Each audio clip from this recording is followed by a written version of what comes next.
ओम श्री गुरुवे नमः।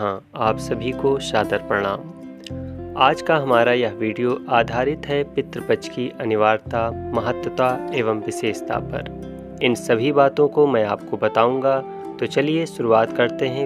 सर्वप्रथम मैं आपको यह बता दूं कि पितृतर्पण और श्राद्ध हिंदू धर्म का एक ऐसा कृत्य है जिसे हर संतान को अपने पूर्वज और पितरों के निमित्त अवश्य रूप से करना ही चाहिए। जन्म लेने वाली प्रत्येक संतान अपने जन्म काल से ही 3 प्रमुख ऋणों को लेकर के पैदा होती है। प्रथम ऋण भगवान विष्णु के निमित्त, जिसे कि देव ऋण कहते हैं। दूसरे को भगवान शिव के निमित्त, जिसे कि ऋषि ऋण कहते हैं। तीसरा ऋण पितृ ऋण, जो जन्म देने वाले माता पिता, अपने पूर्वज, भाई बहन और परिवार के निमित्त होता है। और चौथा ऋण भगवान ब्रह्मा के ऋण के रूप में मानते हैं। देव ऋण को अपने सदाचरण, भक्ति भाव, पूजा पाठ, जप तप, हवन, भजन आदि धार्मिक कृत्यों को करते हुए पूर्ण किया जा सकता है। जबकि ऋषि ऋण की पूर्ति वेद, पुराण, उपनिषद, रामायण, गीता जैसे धर्म ग्रंथों को पढ़कर और उनका प्रचार प्रसार करके पूरा किया जाता है। अब बात कर लेते हैं तीसरे और सबसे प्रमुख ऋण की, जिसे कि पितृ ऋण के नाम से जानते हैं।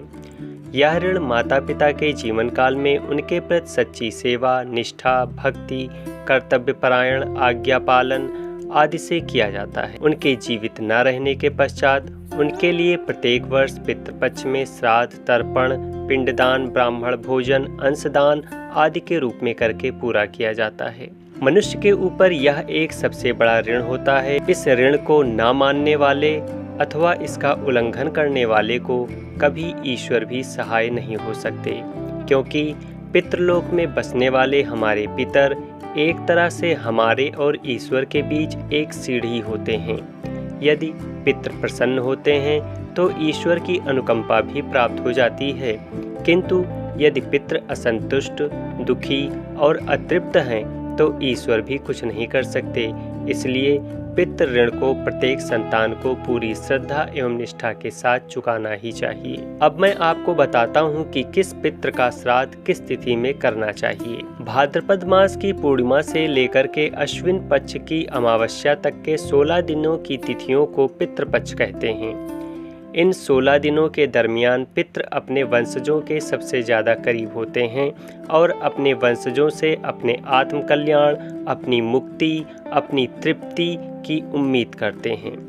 इस काल में दिवंगत पितर के निमित्त श्रद्धापूर्वक पितृतर्पण, श्राद्ध कर्म और दान पुण्य करने से पितृ प्रसन्न होते हैं, जिससे उनको तृप्ति, संतुष्टि, मुक्ति प्राप्त होती है और वे अपने वंशजों को सुख, समृद्धि, सौभाग्य, संतान आदि का वरदान दे करके जाते हैं। जबकि ऐसा न करने वाले वंशजों के पितर अतृप्त, असंतुष्ट, भूखे, अशांत और उसी योनि में पड़े रह जाते हैं।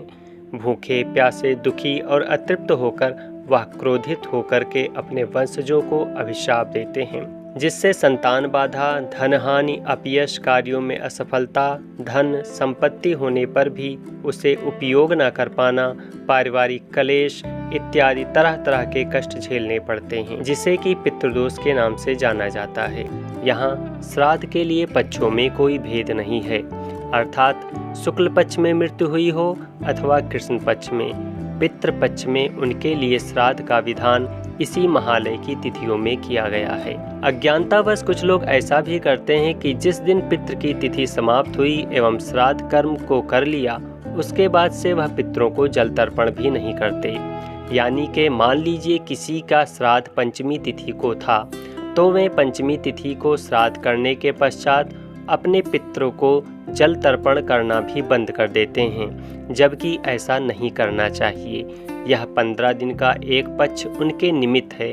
भले ही तिथि के अनुरूप आपने उनका श्राद्ध पहले ही कर दिया हो, किंतु पितृ विसर्जन तक नियमित रूप से उन्हें जल तर्पण करना चाहिए। प्रायः पितृपक्ष में पंचक लगने की वजह से कुछ लोग पितरों को जल तर्पण एवं श्राद्ध कर्म नहीं करते, जबकि पंचक लगने पर कुछ वर्जित कार्य जैसे कि अंतिम संस्कार न करना, दक्षिण दिशा में यात्रा न करना, घर का छतना डलवाना अथवा चारपाई बनवाने जैसे कार्य वर्जित बताए गए हैं, न कि पितरों के निमित्त जल तर्पण और श्राद्ध न करना। प्रायः यह भी प्रश्न उठता है कि अमुक व्यक्ति के पुत्र हैं ही नहीं, ऐसी स्थिति में इनका जल तर्पण अथवा श्राद्ध कौन करेगा। इस स्थिति में उनकी कन्या अथवा कन्या के पुत्र को श्राद्ध का और जल तर्पण का पूरा अधिकार प्राप्त होता है।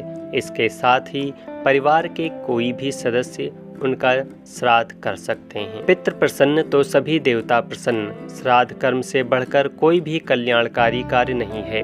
वंश वृद्धि के लिए पितरों की आराधना सबसे महत्वपूर्ण कार्य है। आयुः पुत्रान यशः स्वर्ग कीर्तिम पुष्टिम बलम श्रियम पशुम सौख्यम धनम धान्यम प्राप्नुयात पितृ पूजनात्।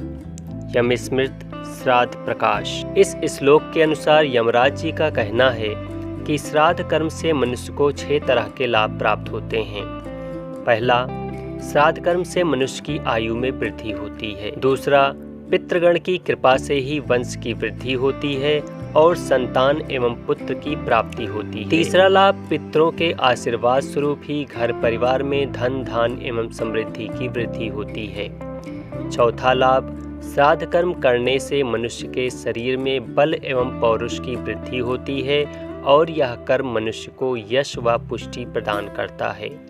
पांचवा लाभ, पितृगण के तृप्त होने पर वे अपनी संतानों को स्वास्थ्य, बल, श्रेय, धन, धान्य, सुख, समृद्धि, स्वर्ग, मोक्ष आदि सभी कुछ प्रदान करते हैं। और छठवां लाभ, जो मनुष्य श्रद्धापूर्वक श्राद्ध कर्म करते हैं उनके परिवार में किसी भी तरह का कोई क्लेश नहीं रहता, वरन वह समस्त जगत को तृप्त कर देता है। इस तरह से पितृपक्ष के यह 16 दिन पूरी श्रद्धा एवं निष्ठा के साथ अपने पितरों को समर्पित करें। इन 16 दिनों में उनके लिए नियमित जल तर्पण करें, तिथि के अनुसार पिंडदान करें, उनके निमित्त गाय, कुत्ता, कौवा, चींटी एवं देव के नाम से 5 थाली भोजन निकालें एवं तिथि व श्राद्ध के दिन ब्राह्मण को भोजन कराएं और उन्हें यथाशक्ति दान दक्षिणा देकर के विदा करें। अपने पितरों के निमित्त श्रद्धा पूर्वक इस श्राद्ध कार्य को करना हर संतान के लिए एक ऋण है, जिसे उसे अनिवार्य रूप से चुकाना ही होता है और चुकाना भी चाहिए। हमारे धर्मशास्त्र भी हमें यही ज्ञान देते हैं। आपको हमारा यह वीडियो कैसा लगा, हमें कमेंट करके ज़रूर बताएं। वीडियो अच्छी लगी हुई हो तो हमारे चैनल को सब्सक्राइब करें और अपने परिवार, मित्र व जानने वालों में वीडियो को शेयर करें। हमारा प्रयास ऐसे ही ज्ञानवर्धक विषय वस्तुओं को आप तक पहुंचाना है। इसी के साथ मैं विवेक कुमार श्रीवास्तव आपसे विदा चाहूँगा। स्वस्थ रहिए, सुखी रहिए और आनंद से रहिए। धन्यवाद।